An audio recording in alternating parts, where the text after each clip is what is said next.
अस्सलाम वालेकुम, कैसे हैं आप लोग।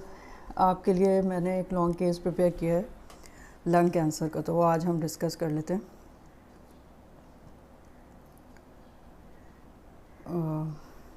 और आप लोग मुझे कुछ लिख नहीं रहे हैं तो प्लीज़ कोई तो एक आध कोई कमेंट कर दिया करे। बिल्कुल भी कुछ नहीं लिखते हैं आप, एक बस आ जाता है शायद, मुझे हार्डली कोई एक लिख देता है।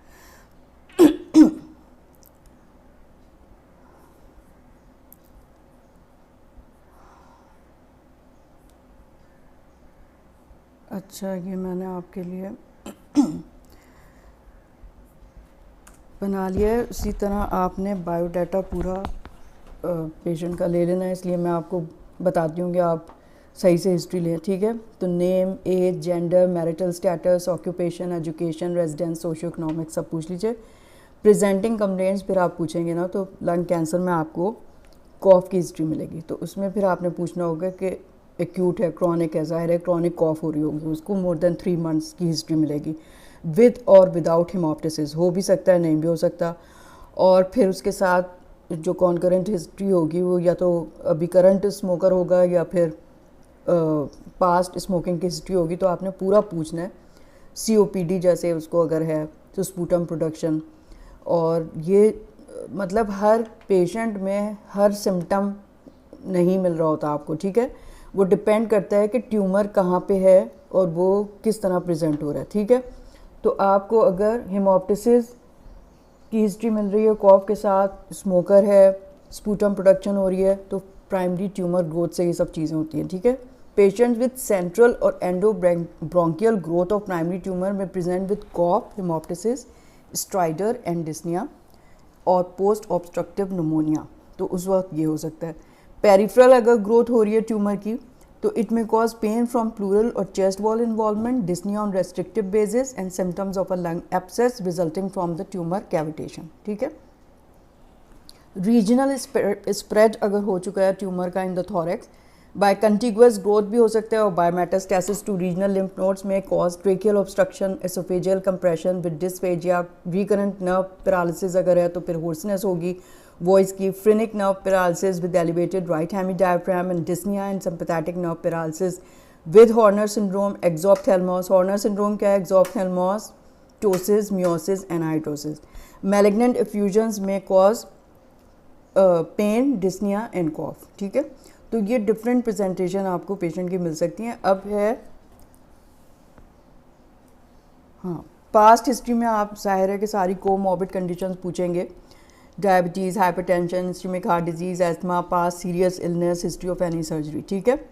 फिर पर्सनल हिस्ट्री में आपने हैबिट्स पूछनी है, एडिक्शंस पूछने हैं, cigarette smoking, number of cigarette per day and duration, ठीक है। It is directly proportional to decline in the FEV1, history of alcohol consumption और any other drug addiction, history of allergies, ये सब आप ले लें, ठीक है।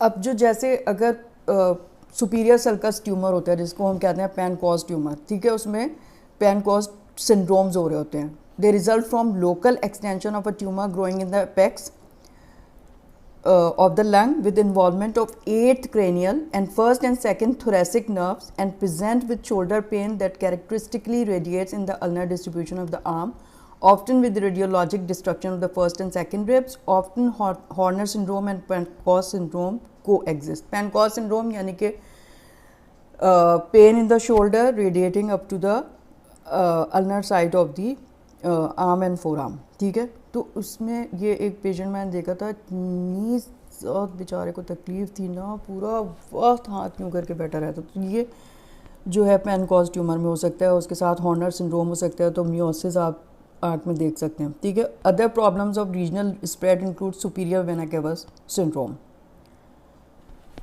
Pericardial and cardiac extension with resultant tamponade, arrhythmia और कार्डियक फेलियर भी मिल सकता है। लिम्फेटिक स्प्रेड थ्रू लंग में cause hypoxaemia and dyspnoea. Constitutional symptoms में include anorexia, weight loss, weakness and fever and night sweats, ठीक है, ये सब मिल सकता है आपको।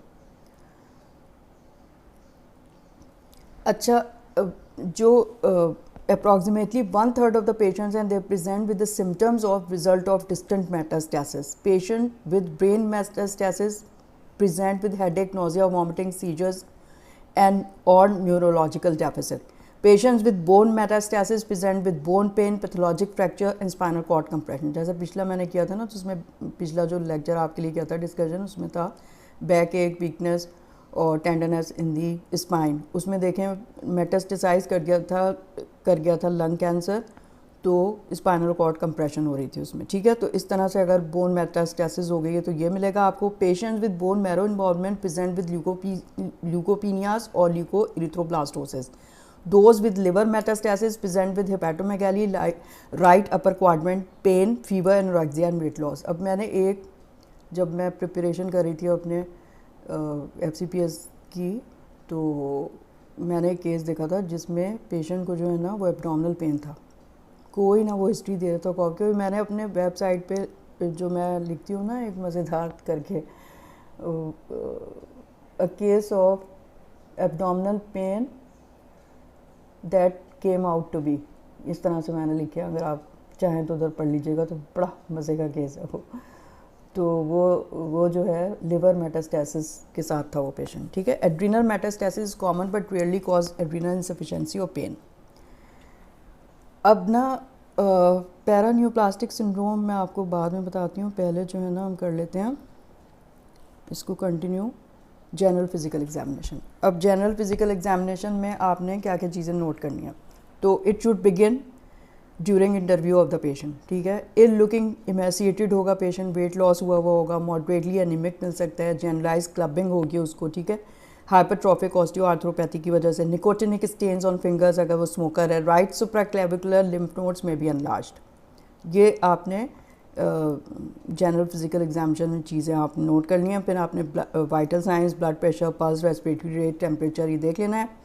अब एग्जामिनेशन स्पेसिफिक सिम्टम्स सिस्टम्स के आ जाइए, तो एग्जामिनेशन रेस्पिरेटरी सिस्टम, चेस्ट में आप इंस्पेक्ट करेंगे, focus on symmetry and movement and shape of the chest, palpation, tracheal position, chest expansion, apex beat, percussion, dullness indicative of pleural effusion, hyper resonance a sign of emphysema.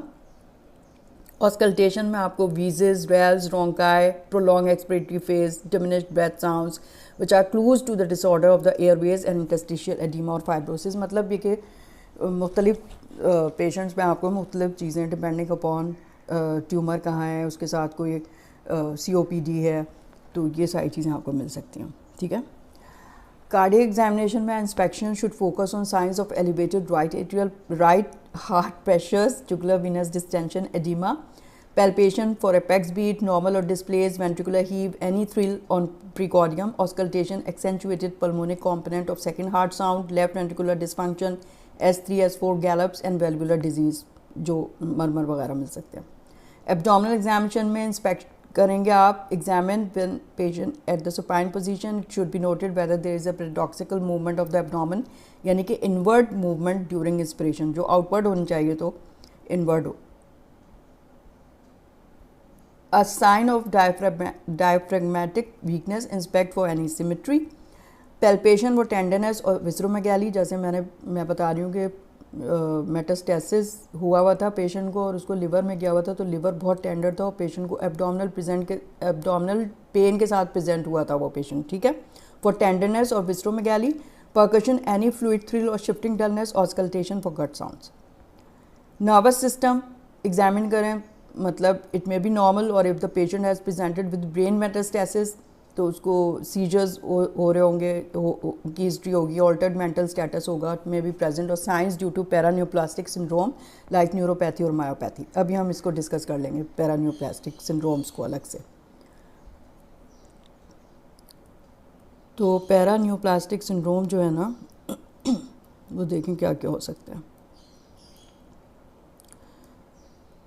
अच्छा, paraneoplastic syndromes में mimic metastatic disease and can lead to inappropriate palliative care rather than curative treatment. मतलब ये कि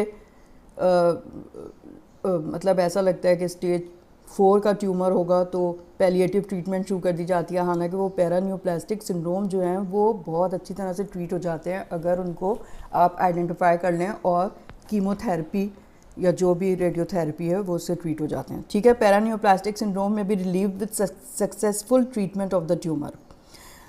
अब पहला क्या है पैरान्यूप्लास्टिक syndrome? Number 1 है fever, weight loss and suppressed immunity are paraneoplastic syndromes of unknown aetiology. Weight loss more than 30% is a bad prognostic sign. Number 2 आपको paraneoplastic syndrome में क्या मिल सकता है? Hypercalcaemia resulting from ectopic secretion of parathyroid hormone और PTH related peptide. Endocrine syndromes are present in 12% of the patients. Clinical symptoms are nausea, vomiting, abdominal pain, constipation, thirst, polyuria and altered mental status. ये hypercalcaemia की वजह से हो सकते हैं. Number 3 आपको paraneoplastic syndrome में हाइपोनेट्रीमिया मिल सकता है. It may be cause by syndrome of inappropriate secretion of ADH और पॉसिबली एट्रियल नाइट्रियूरेटिक पेप्टाइड SIADH जो होता है. It involves with 1 to 4 weeks initiating. It resolves within 1 to 4 weeks of initiating chemotherapy. Before this period, fluid should be restricted. Demaclocycline is useful when fluid restriction alone is not working. Vasopressin receptor antagonist जो है tolvaptan can be used to treat SIADH. Its use is limited as it can cause liver injury or rapid correction may lead to irreversible brain injury.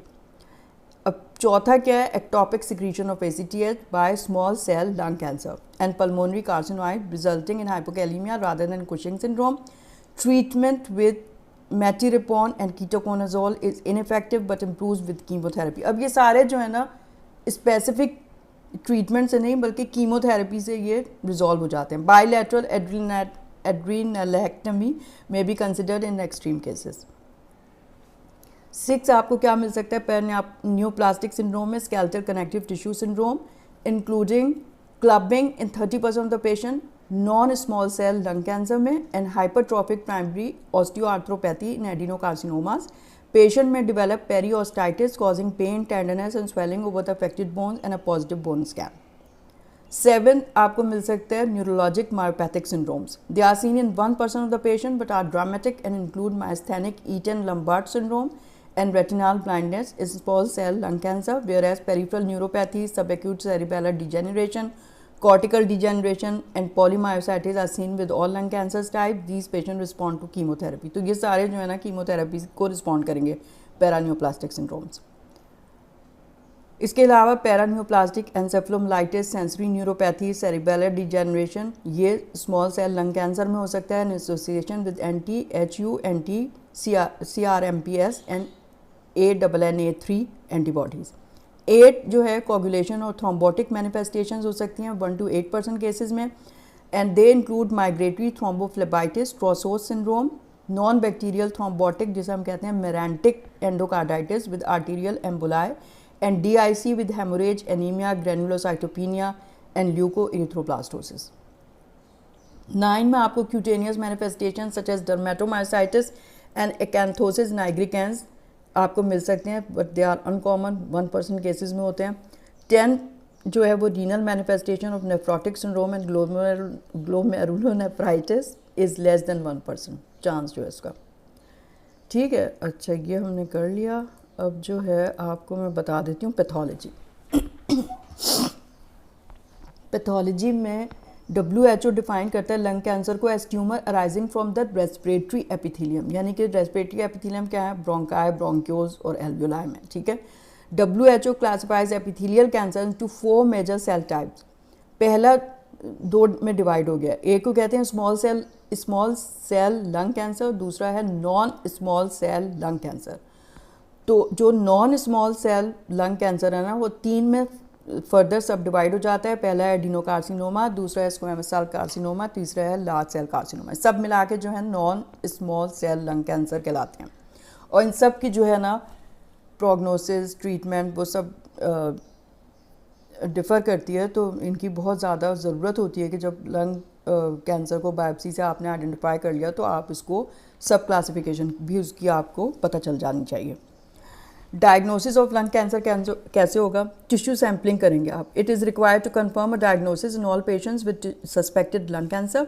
In patients with suspected metastasis, a biopsy of distant site of the disease is preferred for tissue confirmation.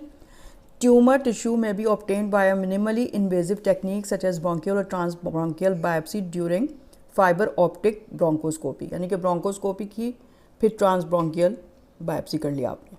by the fine needle aspiration or percutaneous biopsy using image technique or via endotracheal ultrasound, guided biopsy depending on the location, lymph node sampling via transesophageal endoscopic ultrasound, guided biopsy or blind biopsy ये की जा सकती है. In patients with suspected metastatic disease, diagnosis may be confirmed by bronchoscopy, percutaneous biopsy of the soft mass, lytic bone lesion, bone marrow, pleural or liver lesion, or an adequate cell block obtained from a malignant pleural effusion. दूसरा है sputum cytology. Sputum cytology है जो है वो inexpensive भी है, non invasive भी है, but it has a lower yield than biopsy. The specificity of sputum cytology is close to 100%, although sensitivity is less than 70%. However, the quality of a specimen may not be adequate for histologic subclassification in PDL1 and molecular testing. तो इसमें ये possible नहीं होता, लेकिन बहरहाल आपको पता चल सकता है, मैलिग्नेंट सेल आपको मिल सकते हैं. अब आ जाते हैं कि स्टेजिंग आप कैसे करेंगे. एक दफ़ा आपने अगर डायग्नोज कर लिया तो staging of lung cancer is very important. Staging consist of 2 parts. पहला है एनाटॉमिक स्टेजिंग और दूसरा है physiologic staging. Anatomic staging determination of the tumour and possible metastatic sites. Physiologic staging assessment of the patients ability to withstand various anti tumour treatment, यानी कि इतना reserve हो, इतना पेशेंट ठीक हो, कोमॉर्बिडिटीज़ इतनी ना हो कि वो बर्दाश्त कर सके ये सब चीज़ें. All patients with lung cancer should have a complete history and physical examination with evaluation of all other medical problems, determination of performance status, and history of weight loss. Staging with regard to patients' potential for surgical resection is principally applicable to non-small cell lung cancer. अब small cell lung cancer जो है ना, वो तो बहुत ही aggressive होता है और पेशेंट ज़्यादातर जो है अगर उसको हो तो वो लास्ट स्टेज यानी कि टर्मिनल 4th स्टेज में प्रेजेंट हो रहा होता है पेशेंट. ठीक है, तो उसमें उस वक्त जो है ना इतनी सर्जिकल ट्रीटमेंट आप नहीं कर सकते. प्रिंसिपली जो आपको करना है वो non small cell lung cancer जो है ना उनमें आप सही स्टेजिंग करके फिर किन में आप कर सकते हैं वो आपको देखना होता है. Anatomic staging, the accurate staging of patients with NCLC यानी कि non small cell lung cancer essential for determining the appropriate treatment patients resectable disease and for avoiding unnecessary surgical procedures in patients with advanced disease. Advanced disease है तो unnecessary होगी ना, आपको अगर आपने किया ही नहीं है तो गलत तो उसमें फ़ायदा नहीं है सर्जरी का. All patients with non-small cell lung cancer should undergo initial radiographic imaging with CT scan, positron emission tomography और preferably CT PET. ठीक है, तो उससे आपको पता चल जाएगा सही स्टेजिंग के लिए. PET scanning attempts to identify sites of malignant based on glucose metabolism by measuring uptake of 18-fluorodeoxyglucose. Rapidly dividing cell will appear as hot spot due to increased uptake. मतलब कि जितने भी मेटास्टैटिक सेल्स होते हैं hyper active होते हैं तो वहाँ पे 18-fluorodeoxyglucose की अपटेक हो जाती है, तो वो आपको PET स्कैन में नज़र आ जाता है कि यहाँ पे tumour. PET is mostly used for staging and detection of metastasis in the lung cancer and detection of nodules more than 15 millimeter in diameter.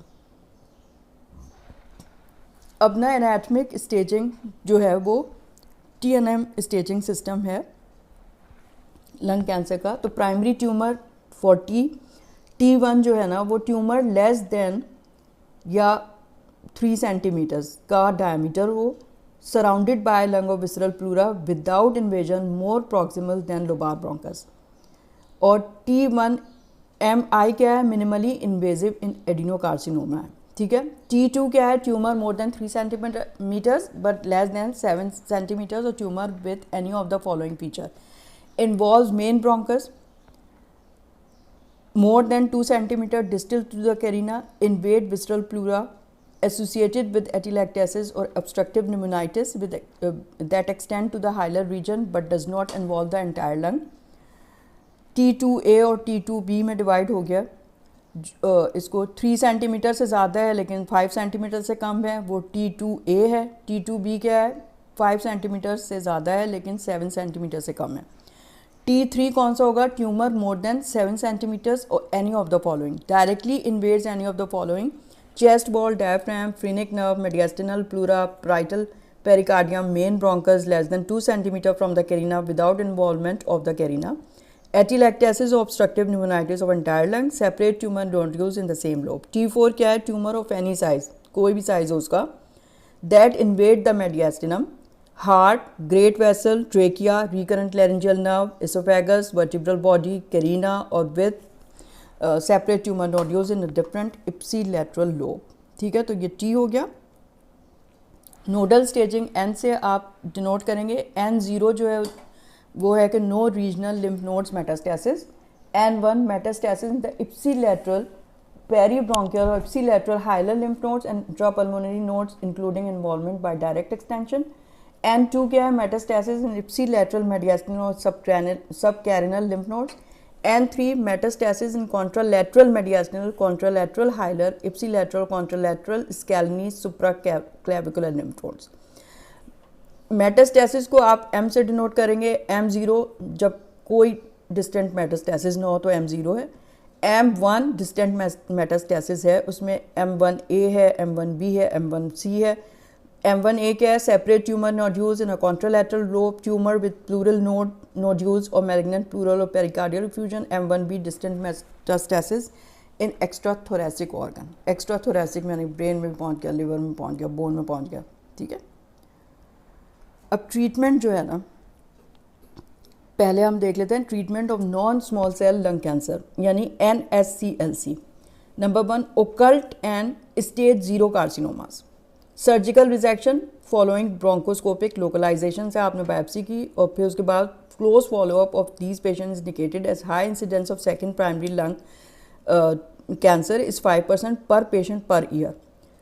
2 जो है stage 1, stage 2 non small cell lung cancer में आप क्या करेंगे? Surgical rejection, lobectomy superior to wedge resection. 5 year survival is 68 to 92% in stage 1। 5 year survival is 53 to 60% in stage 2। यानी कि आपने इन दोनों 1 और स्टेज 2 में सर्जिकल रिजेक्शन करनी है। फिर उसके बाद जो है आपने अच्छा, रेडियोथेरेपी जो है ना, it is not recommended in stage 1 and stage 2 disease, recommended for only those who either refuse surgery or are not suitable candidates for, या तो वो उनमें इतना रिजर्व ही नहीं है फिजियोलॉजिकल कि वो विद स्टैंड कर सकें, या फिर पेशेंट रिफ्यूज़ कर देते हैं, तो उनके लिए फिर रेडियोथेरेपी अलोन की जाती है क्यूरेटिव इंटेंट के लिए। अदरवाइज सर्जिकल रिजेक्शन कर दिया तो रेडियोथेरेपी की ज़रूरत नहीं होती। ठीक है, स्टेज 1 और 2 में। स्टेज 1 में कीमोथेरेपी और stage 2 non small cell lung cancer, जिसमें आपने पहले सर्जिकली रिमूव कर दिया। The data suggest that adjuvant chemotherapy is best applied in patients with rejected stage 2 और stage 3 disease non small cell lung cancer.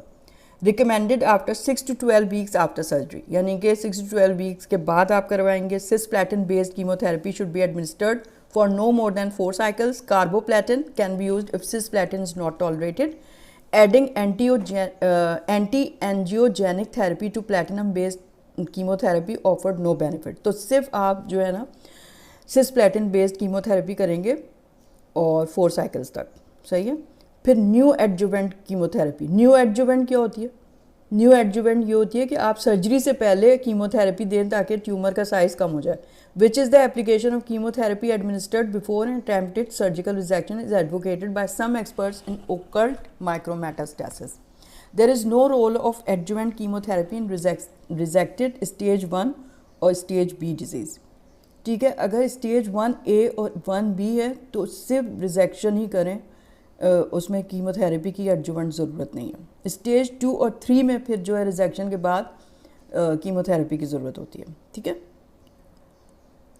Management of stage 3 non small cell lung cancer. Management of patients with stage 3 required a combined modality approach. Such patients में have non bulky और bulky mediastinal lymph nodes. N2 disease जिसमें होती है ना stage 3 में, तो उसमें 2 में डिवाइड कर देते हैं कि बल्की है या नॉन बल्की है। When involvement of mediastinal lymph node is found pre-operatively, a combined modality approach is recommended for patients with stage 3A disease who are not candidates for surgical resection. Concurrent chemoradiotherapy is most commonly used as the initial treatment, followed by a year of immunotherapy with durvalumab. The patients with T4N0 may have involvement of carina superior vena cava, यानी कि ये जो 4 stage tumor हो गया, or a vertebral body and still be candidates for surgical resection. However, if incomplete resection is inevitable or if there is evidence of N2 involvement, stage 3B, surgery for T4 disease is contraindicated. ठीक है, तो stage 4 में आप surgery नहीं करेंगे. Most T4 lesions are best treated with concurrent chemo radiotherapy followed by immunotherapy by durvalumab.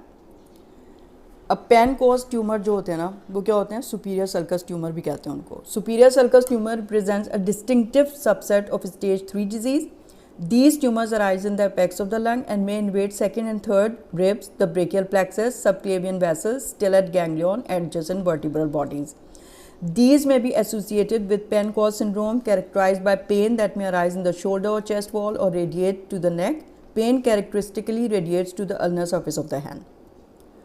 Horner syndrome में क्या होता है, exophthalmos, ptosis, meiosis and hydrosis. Due to the invasion of the paravertebral sympathetic chain may be present as well.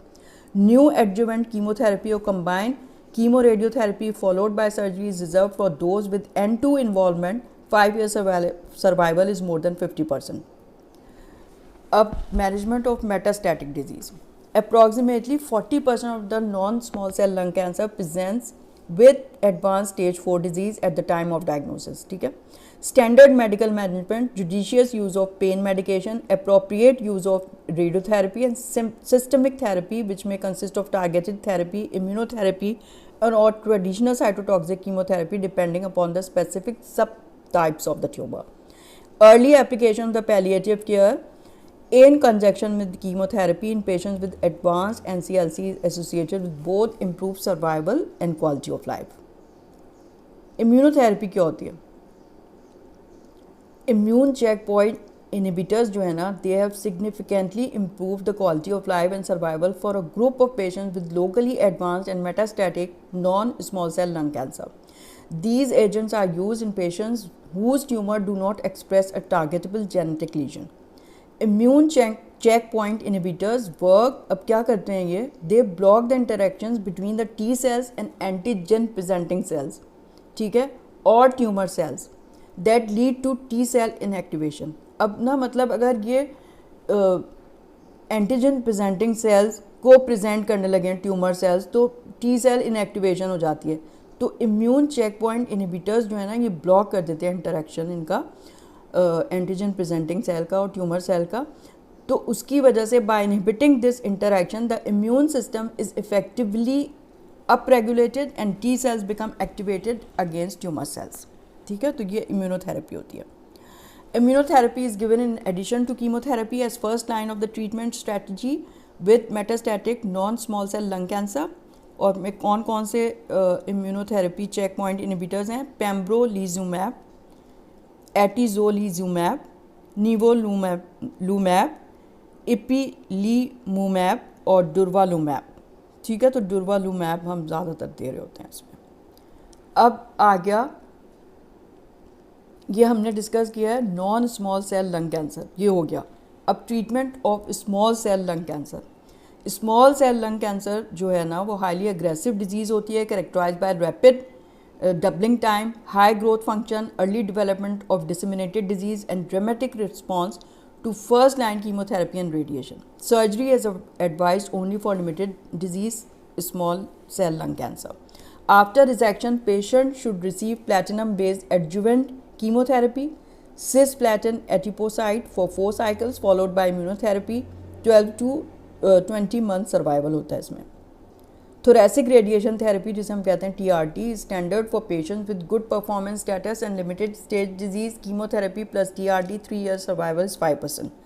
Prophylactic cranial irradiation या जिसके कह रहे हैं PCI should be considered in all patients with limited disease small cell lung cancer. ठीक है, ये ख़त्म हो गया. अच्छा, अब जो है ना, इसमें आप ये देखें कि बहुत लंग कैंसर कितना मतलब कॉमन आपको मिल सकता है ना. COPD का पेशेंट है, उसमें भी अगर आपको जो है ना, अगर वाइवा हो रहा हो तो एग्जामिनर आपसे फिर लंग कैंसर भी पूछ सकता है. ठीक है, और लंग कैंसर मैंने आपको बता दिया कि किस किस तरह से प्रेजेंट हो रहा है, वो डिपेंड करता है उसकी स्टेज पे उसकी लोकेशन पे, ठीक है। तो हो सकता है एब्डोमिनल पेन जैसे मैंने देखा था, वो पता ही नहीं रहा था, ना उसे खांसी थी ना उसको कोई हेमोप्टिसिस की हिस्ट्री दे रहा था ना, बस सिर्फ सिगरेट स्मोकिंग पास, वो भी अभी छोड़ दी। और देखने में बिल्कुल लग रहा था कि लंग कैंसर ही होगा, यानी कि दोनों हाथों में क्लबिंग थी उसके, चेस्ट मतलब बिल्कुल इमेसिएटेड था, ड्रिप्स नज़र आ रही हैं, वेट लॉस इतना हुआ हुआ था उसको। और पूछें तो कह रहा है कि नहीं मुझे तो खांसी भी नहीं है, मुझे तो सांस भी नहीं फूल रहा, मुझे तो कुछ हो ही नहीं रहा था उसको। लेकिन मैं भी पीछे पड़ी रही उसके एब्डोमिनल पेन, और मेरा जो कुलीग था वो मुझे कह रहा है डॉक्टर से बस जीआईटी का कुछ सोचे, आप क्यों लंग कैंसर के पीछे पड़ी हुई हैं। तो मैंने कहा नहीं बिल्कुल लग रहा है यार, ये तो देखने में लंग कैंसर लग रहा है।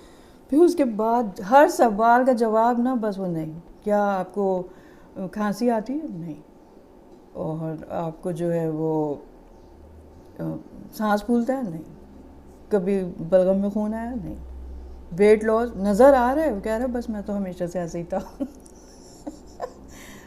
मैंने कहा मेरा हाथ तो ये ख्याल है, अच्छा बिल्कुल वो हिल नहीं रहा था पेशेंट, उसको ना पेट में दर्द था, यानी साइलेंट स्टिल एब्डोमेन करके ना वो बस पड़ा होता, कह रहा था हिलता जुलता ना मुझे बहुत दर्द होता है पेट में, बस ये उसकी सिर्फ थी। और फिर बस सिर्फ एक सवाल में उनसे पूछा, लंबा सा वो पेशेंट था, बिल्कुल पतला और वेट लॉस की वजह से हो गया हुआ था और डार्क था वो। तो मैंने कहा बाबा आप ये बताएं आपकी रंगत कुछ काली सी तो नहीं हो गई है अभी हाल में। बस उठ के बैठ गई। वाहिद मैंने सवाल पूछा कि उसका पॉजिटिव उसने आंसर दिया। उसने कहा डॉक्टर साहब ये आपने मुझसे क्या पूछ लिया, ये तो मुझे सब कह रहे हैं कि तुम्हें क्या हो गया, रंग क्यों तुम्हारा इतना जल गया है। सोच, यानी उसको स्मॉल सेल लंग कैंसर था विद एक्टोपिक ACTH सिक्रीशन। हमने बाद में फाइल देखी तो वाकई यही डायग्नोसिस थी उसकी।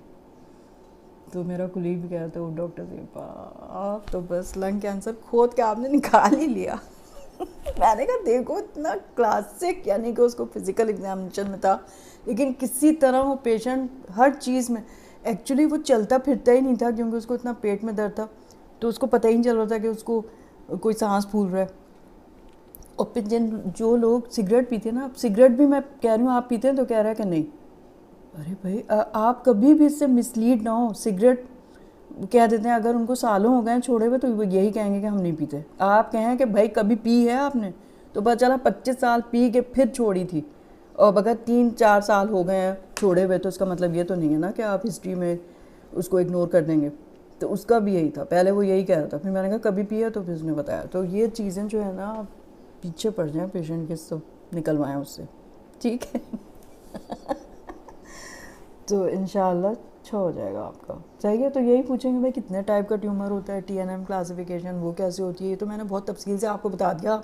सिर्फ 1A 1B में आप सर्जिकली रिजेक्ट करेंगे, उसमें कीमोथेरेपी नहीं करनी है, और जो है उसमें रेडियोथेरेपी भी नहीं करनी। फिर स्टेज 2 और स्टेज 3 डिजीज़ में जो है ना वो रिजेक्शन करके फिर उसके बाद कीमो रेडियोथेरेपी, ठीक है। स्टेज 4 में लिमिटेड या बल्कि या नॉन बल्कि डिजीज़ होती है, तो उसमें जो है अगर बल्कि है तो फिर उसमें शायद कर सकते हैं, लेकिन स्टेज 4 जिसमें मेटास्टेसिस हो चुकी है तो कॉन्ट्राइंडिकेटेड हो जाती है सर्जरी, और फिर वही आप करते हैं, यानी कीमो रेडियोथेरेपी या फिर उसके साथ फिर फर्स्ट लाइन इम्यूनोथेरेपी।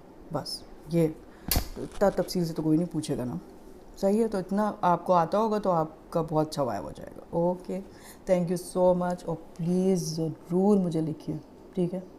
कोई एक तो आप में से कोई लिख दे, पता नहीं कोई लिखता ही नहीं है। ओके जी, थैंक यू, खुदा हाफिज़।